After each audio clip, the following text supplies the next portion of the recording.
The last few days we're being warned about the severe weather conditions in the days ahead, and -7 degrees has been mentioned. We're told not to be afraid to turn on the heating, that the government will help.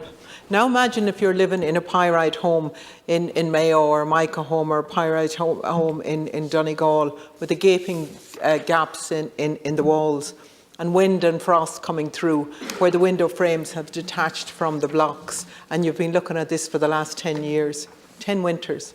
Across the state, homeowners and tenants impacted by building defects have to endure another winter. Hundreds of families across Mayo have their lives torn apart by pyrite, and the sad thing about it is that it was totally avoidable. They were the victims of light or no regulation. This was not their fault. So why are we asking them to bear the responsibility for the injustice of pyrite and of defects, for the failure of government to regulate to protect them? And it's as simple as that. And now the failure of government to recognise the need for 100% redress to replace the homes they pay for. Honestly, Minister, this is the problem.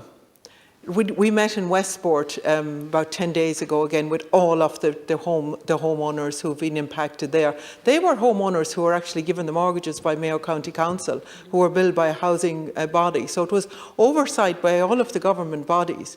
And they're being told, see, what's happening is that so many of them cannot afford to get this work done. They cannot afford it because it's not 100%. And you can't turn 70 or 80 or 90% into 100%. We have to look at the people that we're excluding from the scheme that there is. Also, Minister, in terms of the foundations, this conversation has to stop. The foundations have to be included in the repairs that are there. The other thing I want you to do, Minister, is to talk to the banks. I mean, we talked to the banks in the last week about the cap of 500,000 being lifted.